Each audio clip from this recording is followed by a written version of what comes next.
साथियों नमस्ते।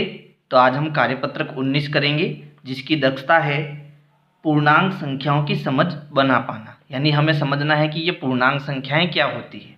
तो यहाँ पर देखो, जो हमारा पहला प्रश्न है वो है निम्न संदर्भ में प्रयुक्त हुई संख्याओं को उचित चिन्ह लगाकर संख्या के रूप में लिखिए। यानी कि यहाँ पर हमें संख्या रेखा बनानी है। ठीक है, तो यहाँ पर क्या कह रहा है, देखो, राजू कुएं में बने अपने घर से एक सीढ़ी द्वारा बाहर निकलना चाह रहा है। यानी यहाँ पर एक मेंढक है जिसका नाम है राजू। ठीक है, और ये जो राजू है इसका मकान कहाँ है, इस कुएं के घर में है।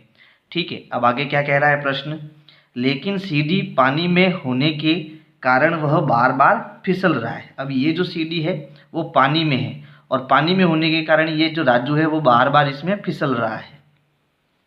जैसे ही राजू ऊपर की तरफ छलांग लगाकर चढ़ने की कोशिश करता है वह वापस फिसल जाता है। यानी जैसे ही ऊपर चढ़ता है पानी सीढ़ी में लगा होने के कारण वो वापस नीचे गिर जाता है।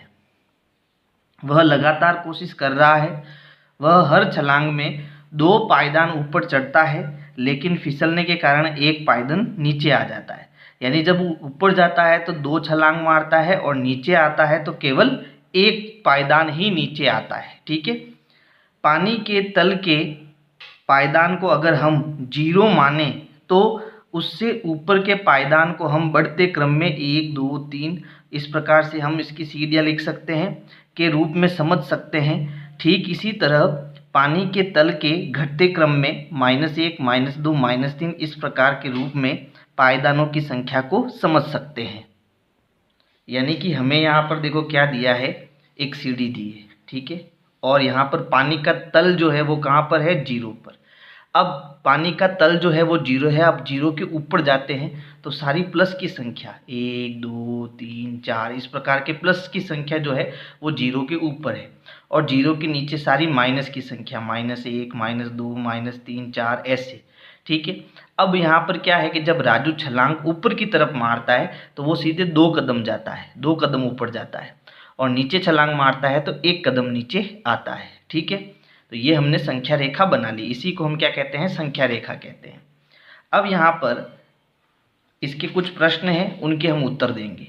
ठीक है, तो यहाँ पर देखो, पहला प्रश्न है, क्या आप बता सकते हैं कि राजू अभी कौन से पायदान पर खड़ा है। तो यहाँ पर देखो, यहाँ राजू जो है वो खड़ा है, इसके पाँव कहाँ पर है, 3 पर है। ठीक है, तो हम कह सकते हैं राजू जो है वो 3 पर खड़ा है, 3 पर खड़ा है। ठीक है, फिर प्रश्न है, 2 छलांग में राजू कौन से पायदान पर पहुंचेगा। यानी कि हमें अब यहाँ ये नहीं कहा है कि भाई नीचे मार रहा है कि ऊपर छलांग मार रहा है, लेकिन हम ये समझते हैं कि ये ऊपर की तरफ छलांग मार रहा है। ठीक है, तो यहाँ पर कितनी छलांग मार रहा है, 2, और हम जानते हैं कि एक छलांग में वो कितना कदम जाता है, 2 कदम जाता है। तो अगर मैं यहाँ पर जो राजू है वो 3 पर खड़ा है, ठीक है, और इसको थोड़ा आगे बढ़ा दूँ तो 4 के बाद क्या आता है, 5 6 7 और फिर 8। तो यहाँ राजू 3 पर खड़ा है, एक छलांग लगाएगा तो वो 5 पर आ जाएगा और दूसरी छलांग लगाएगा तो वो किस पर आ जाएगा, 7 पर आ जाएगा। क्योंकि वह एक छलांग लगाता है तो 2 कदम आगे जाता है ना, तो वो 3 से कहाँ पर आ जाएगा, 7 पर आ जाएगा। तो हम कहेंगे 2 छलांग में राजू कौन से पायदान पर पहुँचेगा, तो हम कहेंगे 7वें पायदान पर पहुँचेगा। ठीक है, फिर तीसरा प्रश्न है, पायदान संख्या 0 से 2 पर जाने के लिए राजू को कितनी छलांगें लगानी पड़ेगी।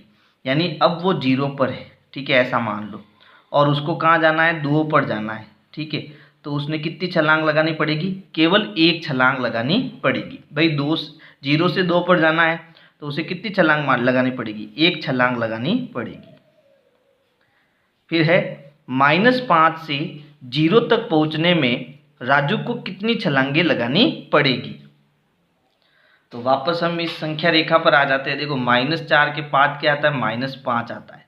तो अब यहाँ पर ये -5 पर खड़ा है राजू और इसको 0 पर पहुँचना है और 1 छलांग लगाने पर वो 2 कदम जाता है, ऊपर की तरफ जा रहा है, 2 कदम जा रहा है। ठीक है, तो ये पहला कदम हो गया, फिर ये दूसरा कदम हो गया और फिर इसको तीसरा कदम लगाना पड़ेगा। लेकिन जैसे ही तीसरा कदम लगाएगा वो कहाँ पहुँच जाएगा, 1 पर। ठीक है, यानी कि उसको 1 और 2 तो छलांग लगानी ही लगानी है। जब तीसरी छलांग वो लगाएगा तो सीधा कहाँ पहुँच जाएगा, 1 पर पहुँच जाएगा। ठीक है, तो हम कहेंगे 2 और आधी छलांग, इसको आगे जाने के लिए 0 पर जाने के लिए इसको आधी छलांग लगानी पड़ेगी। ठीक है, तो यहाँ आप लिख सकते हैं 2 छलांग प्लस आधी छलांग, तब जाके वो कहाँ पहुँचेगा, 0 पर पहुँचेगा। 5वां प्रश्न है, -1 से 1 तक पहुँचने के लिए कितनी छलांगे लगानी पड़ेगी। तो अब राजू कहाँ पर है, देखो अब राजू है -1 पर यानी यहाँ पर, और उसे 1 पर जाना है यानी +1 पर जाना है, तो उसे कितनी छलांग लगानी पड़ेगी, 1 छलांग लगानी पड़ेगी। तो यहाँ लिखेंगे 1 छलांग। तो इस प्रकार से आपको प्रश्न पहला करना है। प्रश्न 2 है, पानी के जमाव बिंदु को 0 यानी कि 0 डिग्री से दर्शाया जाता है। यानी पानी जिस बिंदु पर जमता है उसका जो तापमान है वो क्या माना गया है, 0 डिग्री माना गया है। अब यहाँ 2 प्रश्न है। पहला प्रश्न है, यदि माउंट आबू का तापमान जमाव बिंदु से 2 डिग्री सेंटीग्रेड कम है तो इसे खाली जगह डिग्री सेंटीग्रेड से हम लिख सकते हैं। तो हमेशा ध्यान रखना, जब भी आपको कोई वस्तु गर्म कहे या ठंडी कहे, ठीक है, तो आपके दिमाग में यही संख्या रेखा आनी चाहिए। 0 डिग्री पर क्या होता है, बर्फ़ जम जाती है, पानी जम जाता है बर्फ़ में, ठीक है। और इससे कम जो जब तापमान होता है तो उसे हम हमेशा माइनस से लिखते हैं। किससे लिखते हैं, माइनस से। और इससे अधिक तापमान जो होता है उसे हमेशा प्लस से लिखते हैं। तो 0 के ऊपर क्या आएगा, प्लस का 1 डिग्री, प्लस का 2 डिग्री, प्लस का 3 डिग्री, ऐसे। तो ठंडा है तो उसको हमेशा माइनस से लिखो, और गर्म है तो उसे हमेशा प्लस से लिखो। ठीक है, ये आपको ध्यान रखना है। तो यहाँ पर जमाव बिंदु से कितना नीचे है, 2 डिग्री सेंटीग्रेड कम है, तो इसे हम -2 डिग्री सेंटीग्रेड लिखेंगे। इसी प्रकार सर्दियों में यदि कश्मीर का तापमान जमाव बिंदु से खाली जगह कम हो तो उसे -10 डिग्री सेंटीग्रेड लिख सकते हैं। तो ये कितना कम है, 10 कम है, जमाव बिंदु से 10 कम है, इसी तो इसके आगे माइनस आया है, समझ गए ना। 10 कम है तो इसे -10 डिग्री सेंटीग्रेड लिख सकते हैं। फिर तीसरा प्रश्न है, निम्नलिखित में से जो तापमान अधिक है उस पर गोला लगाइए। तो जो प्लस का है और ज़्यादा है वो हमेशा अधिक होगा। इसको समझना भाई, बहुत इम्पोर्टेंट है। जैसे मान लीजिए कोई संख्या प्लस की है 20 डिग्री सेंटीग्रेड और कोई संख्या माइनस की है 40 डिग्री सेंटीग्रेड, तो माइनस की संख्या हमेशा कम होती है और प्लस की संख्या हमेशा अधिक होती है। इसका आपको ध्यान रखना है, ठीक है। चलो, तो यहाँ पर देखो, ये प्लस का 20 डिग्री और 25 डिग्री, इन दोनों में बड़ा कौन है, 25 डिग्री सेंटीग्रेड। यहाँ 0 डिग्री और यहाँ -5 डिग्री, लेकिन ये माइनस का है तो ये कम होगा। ये 0 ना तो प्लस का होता है ना अधिक होता है, लेकिन माइनस से हमेशा अधिक होता है, यानी ये बड़ा होगा, ठीक है। फिर -3 डिग्री या -5 डिग्री, तो हमेशा ध्यान रखना माइनस का जितना ज़्यादा होगा वो उतना ही कम होगा। तो ये माइनस का, दोनों माइनस के हैं, लेकिन ये माइनस का 5 है तो इस 5 जो है वो बड़ा है, लेकिन इसके आगे माइनस लग गया तो वो उतना ही कम हो जाएगा। इसको भी समझ लो। देखो यहाँ पर जब हम संख्या रेखा बनाते हैं, ठीक है, तो यहाँ क्या है, 0, ये है -1, -2, -3, फिर -4 और -5। तो जो इस साइड में होगा वो हमेशा कम होगा, जो इधर साइड में होगा वो हमेशा अधिक होगा, ठीक है। तो देखो -5 कम है और -3 ज़्यादा है। जो संख्या रेखा के इधर है वो हमेशा बड़ा होगा और जो संख्या रेखा के इस साइड में है वो हमेशा छोटा होगा। तो यहाँ पर हम कहेंगे कि -3 जो है वो बड़ा है। इसी प्रकार -5 डिग्री बड़ा है या 0 डिग्री सेंटीग्रेड बड़ा है, तो हम कहेंगे 0 डिग्री सेंटीग्रेड बड़ा है। तो इस प्रकार से आपको कार्यपत्रक 19 करना है। कार्यपत्रक 20 है, जिसकी दक्षता है पूर्णांक संख्याओं के क्रम की समझ बना पाना, यानी पूर्णांक संख्याओं को हमें क्रम में लगाना है। तो यहाँ पर पहला प्रश्न जो है उसको करने से पहले हम समझते हैं कि संख्या रेखाओं को हम क्रम में कैसे लगाते हैं, ठीक है। जैसे यहाँ पर देखो, यहाँ मैंने एक संख्या रेखा बनाई है जिसके बीचों बीच क्या है, 0 डिग्री। अब 0 डिग्री के इधर हमेशा प्लस की संख्या आती है और इधर हमेशा माइनस की संख्या आती है। तो यहाँ पर हम निश्चित दूरी के ऊपर छोटे छोटे पॉइंट बना लेते हैं, ये निश्चित दूरी होती है, इसमें हमेशा इनके बीच में निश्चित दूरी होती है। अब 0 डिग्री के इधर मान लो मैंने 1 ले लिया, फिर 2 ले लिया, 3 ले लिया, 4 ले लिया, तो इस प्रकार से ये संख्या हम कंटिन्यू लिखते जाएंगे। फिर इधर -1, -2, -3, इस प्रकार से इस संख्या को भी हम लगातार लिखते जाएंगे। इस संख्या रेखा को हम ऐसे भी लिख सकते हैं, जैसे मान लो यहाँ पर मैंने छोटे छोटे पॉइंट ले लिए। अब मुझे जो संख्या रेखा है वो 2 के पहाड़े में लिखनी है। तो 0 से यहाँ पर जब मैं आऊँगा तो सीधा 2 पर आऊँगा, यहाँ 4 पर, यहाँ 6 पर, तो यहाँ 2-2 का गैप होगा। प्रत्येक में कितना गैप होगा? 2-2 का। इधर -2, -4, -6, ठीक है। अब मैं चाहता हूँ कि इसमें 5 का गैप हो, तो इसको हम ऐसे भी लिख सकते हैं, 5, 10, 15, फिर इधर -5, -10, -15, ठीक है। समझ गए ना? तो ये आपको आना चाहिए। तो अब देखो पहला प्रश्न, दिए गए पूर्णांक संख्याओं को संख्या रेखा पर क्रम में लिखिए। तो यहाँ हमें 5, 7, 6, -2 और 0 दिया है। तो आप देखो 7 और 6 इसके बीच 1 का अंतर है, तो इसका मतलब हमें प्रत्येक को 1 के अंतर से लिखना है। तो यहाँ हम 0 के इधर +1 लिखेंगे, ये 1, ये 2, ये 3, ये 4, 5 और 6। इधर आएगा -1, -2, -3, -4, -5, -6 और -7। हमें एक तो -7 लिखना है, वो हमने लिख दिया। हमें एक प्लस का 6 लिखना है, वो हमने लिख दिया। -2 लिखना है, ये -2 हमने लिख दिया। फिर 0 लिखना है, 0 पहले से लिखा हुआ है, ठीक है। और क्या बच गया? प्लस का 5 भी हमने इसमें लिख दिया। फिर इसमें देखो, अगर मैं 25, 15, 20, 10 इनको ध्यान से देखूं तो देखो यहाँ पर ये 10 है, ठीक है, और यहाँ पर -15 भी है।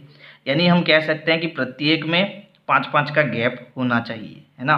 तो चलो हम इसको लिख दें भाई। 0 से इधर चलेंगे तो 5, 10, 15, 20, फिर उसके बाद 25 और 30, इधर माइनस की संख्या, यानी कि -5, -10, -15, -20, -25, -30। अब इसमें देखो -25 हमने लिख दिया, इधर है। -15 भी हमने लिख दिया, इधर है। 20 कहाँ है? देखो प्लस का 20 यहाँ पर है, और -20 भी हमने लिख दिया, यहाँ पर है, ठीक है। तो ये सारी संख्या हमने लिख दी है संख्या रेखा पर। अब यहाँ देखो 6 के बाद क्या है? 12, 18, 30, यानी ये 6 का पहाड़ा है, यानी प्रत्येक के बीच में 6 का अंतर है। तो यहाँ पर मुझे अब वही संख्या लिखनी है जो यहाँ लिखी हुई है ना। तो पहले चाहिए प्लस की 12, तो यहाँ पर देखो ये अगर मैं 6 ले लेता हूँ तो ये कितनी आएगी? प्लस की 12 आएगी। फिर चाहिए माइनस का 6, तो 0 की इधर चलूँगा तो ये -6 आएगा। फिर चाहिए 18 माइनस का, देखो 6, 12 और ये आएगा 18 पर, तो ये हो जाएगा -18। फिर है प्लस का 30, तो देखो 6 कम 6, 6 दूनी 12, 6 से 18, 6 चौक 24 और 6 पंजे 30, तो यहाँ आएगा प्लस का 30। माइनस का 24 चाहिए, तो 18 के बाद ये क्या आ जाएगा? माइनस का 24। तो इस प्रकार से आपको पहला प्रश्न करना। आप चाहो तो इसको कंटिन्यू भी कर सकते हो, ठीक। प्रश्न 2 है, दी गई संख्याओं की तुलना करके बताइए कि कथन सत्य या असत्य है, ठीक है। तो इनकी तुलना करके हमें सत्य असत्य को समझना है। पहला प्रश्न है, संख्या रेखा पर -8, -10 के दाईं ओर स्थित है। तो पहले चलो इनको समझते हैं कि दायां और बायां क्या होता है। जैसे मान लीजिए ये हमारी संख्या रेखा है, ठीक है, बीच में क्या होता है? 0 होता है। 0 के इधर जो संख्याएं होती है वो हमेशा दाईं ओर होती है, और इधर जो संख्या होती है वो बाईं ओर होती है, ठीक है। जैसे यहाँ पर बात आ रही है -8 और -10 की, तो यहाँ अगर हम में संख्या लिखेंगे तो पहले क्या आएगा? -8 आएगा, फिर इसके बाद क्या आएगा? -10 आएगा, है ना। तो यहाँ पर देखो, जो इस साइड में है वो कौन सी साइड है? दाईं। जो इस साइड में है वो कौन सी साइड है? बाईं। अब यहाँ तुलना करो, यहाँ बात हो रही है -8 की, यानी मुझे -8 का बताना है, ठीक है। तो -8 जो है क्या वो -10 के दाईं ओर स्थित है? तो देखो -10 के इस साइड में है, इसका मतलब किधर स्थित है? दाईं ओर स्थित है। समझ में आ गया? जो इधर है वो दाईं ओर है, जो इधर है वो बाईं ओर है। -8 -10 के दाईं ओर है क्या? बिल्कुल दाईं ओर है, ठीक है। तो ये कथन हमारा सत्य है। ख है, संख्या रेखा पर -50 -51 के बाईं ओर स्थित है। तो देखो हम जब संख्या रेखा बनाएंगे, ठीक है, तो पहले क्या आएगा? -50 आएगा, फिर क्या आएगा? -51 आएगा, ठीक है। अब बात हो रही है -50 की, ठीक है। तो अब क्या देखो, -50 जो है वो -51 के बाईं ओर स्थित है। तो -51 के किधर है, दाईं ओर स्थित है, बाईं ओर नहीं है, इसलिए ये कथन हमारा क्या हो गया, असत्य हो गया। ठीक है, ये दाईं ओर होगा, -50 बाईं ओर नहीं होगा। फिर घ है, सबसे छोटा ऋणात्मक पूर्णांक -1 है, तो बिल्कुल ये कथन हमारा सत्य है। क्यों? क्योंकि पहले आता है जीरो, जीरो ना तो धनात्मक है ना ऋणात्मक है, फिर क्या आता है -1, तो सबसे छोटा जो हमारा ऋणात्मक पूर्णांक है वो क्या है, -1 है, ये कथन हमारा सत्य है। -35 -25 से बड़ा पूर्णांक है क्या, तो ये भी समझ लो, जो इधर होगा दाईं ओर वो हमेशा बड़ा होगा, जो इधर होगा वो हमेशा क्या होगा, छोटा होगा, यानी कि बाईं ओर होगा वो छोटा होगा। तो यहाँ बात आ रही है हमारे पास में -35 और -25 की। तो देखो जब हम संख्या रेखा बनाएंगे तो पहले क्या आएगा, -25 आएगा, फिर क्या आएगा, -35 आएगा इस साइड में। तो दाईं ओर कौन है, -25, तो ये हमारा क्या होगा, बड़ा, और ये हमारा क्या होगा, छोटा, है ना। तो ये कह रहा है कि भाई -35 जो है वो -25 से बड़ा पूर्णांक है क्या, नहीं, ये छोटा होगा, है ना। तो ये कथन हमारा क्या हो गया, असत्य हो गया। प्रश्न 3 है, -20 से बड़े 5 पूर्णांक लिखिए। तो हमेशा ध्यान रखना जब हम संख्या रेखा बनाते हैं, ठीक है, संख्या रेखा बनाते हैं, जैसे बात करते हैं हम -3 की, तो -3 के बाद ये जितने भी पूर्णांक हैं, है ना, वो इसके दाईं ओर स्थित है, तो ये सभी क्या है, बड़े हैं। बात समझ में आ गई। तो अब मुझे यहाँ -20 से बड़े 5 पूर्णांक बताने हैं, तो -19 -18 -17 -16 -15 ये सब जो है -20 से बड़े हैं। ठीक है, आप चाहो तो यहाँ पे 1 2 3 4 5 भी प्लस के लिख सकते हो, प्लस के संख्या कोई भी लिख सकते हो, वो सब -20 से बड़ी होगी। फिर है -6 से छोटे 5 पूर्णांक, तो -6 के बाद क्या आता है, तो जब हम संख्या रेखा बनाते हैं, है ना, तो -6 के बाद आता है -7, तो ये हमेशा -6 से छोटा होगा। ठीक है, तो यहाँ पर -7 -8 -9 -10 -11 ये सभी -6 से छोटे हैं। फिर आ जाते हैं हम प्रश्न संख्या 5 पर। तो यहाँ पर देखो, संख्या निम्न संख्याओं के परवर्ती लिखिए। परवर्ती क्या होता है, अगली वाली संख्या, यानी कि जिस संख्या में 1 जोड़ते हैं तो हमें अगली वाली संख्या मिलती है। जैसे देखो 10 के आगे की संख्या क्या है, 11, तो 10 का परवर्ती 11। संख्या 82 का परवर्ती क्या हो जाएगा, 83, इसमें 1 जोड़ूंगा तो मुझे 83 मिलेगा। लेकिन संख्या -51 का परवर्ती क्या होगा, तो अब इसको समझना। जैसे यहाँ पर हम जानते हैं कि संख्या रेखा पर पहले आएगा -50, फिर आएगा -51। ठीक है, तो इस -51 से बड़ा कौन है, -51 से बड़ा -50 है, और मुझे -51 के अगली वाली संख्या चाहिए, यानी कि मुझे इसमें +1 जोड़ना है। तो हमेशा ध्यान रखना, -51 के अगली वाली संख्या हमेशा -50 होगी, ना कि यहाँ -52। ठीक है, तो यहाँ पर इसका ध्यान रखना, -50 अगली वाली संख्या चाहिए, इसकी बड़ी संख्या चाहिए, इसमें मुझे प्लस का 1 जोड़ना है। तो प्लस का 1 जोड़ना है तो मुझे संख्या रेखा के इधर चलना पड़ेगा, और 1 घटाना है तो संख्या रेखा के इधर चलना पड़ेगा। ठीक है, फिर है -34, तो इसमें आगे की ओर जाएंगे तो हमें -38, यानी कि ये इसका परवर्ती होगा। प्रश्न 6 है, निम्नलिखित संख्याओं के पूर्ववर्ती लिखिए। तो देखो पूर्ववर्ती हमें कैसे मिलेंगे, तो अगर मैं यहाँ संख्या रेखा बनाता हूँ, ठीक है, जैसे यहाँ मान लो 0 है, यहाँ 1 है, यहाँ 2 है, यहाँ 3 है, यहाँ 4 है, इधर -1 -2 -3 है। ठीक है, तो परवर्ती क्या होता है, जब हम संख्या रेखा के इधर चलते हैं तो हमें एक एक कदम पर परवर्ती मिलता है। पूर्ववर्ती कैसे मिलेगा, जब हम संख्या से 1 कम करेंगे। जैसे मुझे 4 का पूर्ववर्ती चाहिए, तो 4 में से 1 कम करेंगे तो मुझे क्या मिलेगा, +3 मिलेगा, है ना। तो पूर्ववर्ती के लिए मुझे इस तरफ चलना पड़ेगा। बात समझ में आ गई। जैसे यहाँ है -37 का पूर्ववर्ती क्या होता है, -38। क्यों, तो देखो पहले क्या आता है, पहले -37 आता है, फिर आता है -38, तो मुझे इधर जाना पड़ेगा, तब मुझे क्या मिल रहा है, इसका पूर्ववर्ती मिल रहा है। इसी प्रकार 49, अब देखो ये प्लस का है, ठीक है, 49 के इधर जाएंगे तो मुझे प्लस का 48 मिलेगा, तो ये आ जाएगा 48। फिर ये -311 है, इस तरफ जाऊंगा तो मुझे -312 मिलेगा। 437 है, इस तरफ जाऊंगा तो मुझे 436 मिलेगा। तो प्लस और माइनस में अंतर है, इसका ध्यान रखना। ठीक है। कार्यपत्रक 21 है जिसकी दक्षता है त्रिविमीय यानी कि 3D आकृतियों की समझ बना पाना। तो चलो पहले हम ये समझते हैं कि ये 3D आकृतियाँ क्या होती है। तो देखो 3D आकृतियाँ 3 विमा वाली आकृतियाँ, यानी ऐसी आकृति जिसमें लंबाई भी हो, चौड़ाई भी हो और ऊंचाई भी हो। ये लंबाई, चौड़ाई और ऊंचाई को हम विमा बोलते हैं। जैसे आप जिस कमरे में रह रहे हो, अपने कमरे को देखो, कमरे में देखो नीचे लंबाई है, चौड़ाई है और उस कमरे की ऊंचाई भी है ना। यानी कुछ इस प्रकार से आपका कमरा दिखाई देता है। ठीक है, तो ऐसी 3D आकृतियाँ कौन कौन सी है जिसे हमें जानना जरूरी है। तो पहली आकृति है घन। ठीक है, ये घन जो है वो 6 वर्गों से बनती है। जैसे यहाँ पर देखो मैंने इस घन को खोला है तो यहाँ 6 वर्ग है, 1 2 3 4 5 और 6। तो इन 6 वर्गों को हम जोड़ेंगे तो कौन सी आकृति बनेगी, घन बनेगी। फिर दूसरी है घनाभ। घन बनता है वर्ग से, किससे बनता है, 6 वर्गों से। और घनाभ जो है वो 6 आयत से बनता है। ठीक है, तो यहाँ आयत देखो, यहाँ पर मैंने 6 लिए, 1 2 3 4 5 और 6। जब इनको जोड़ेंगे तो हमारा क्या बनेगा, घनाभ बनेगा कुछ इस प्रकार का। फिर है बेलन।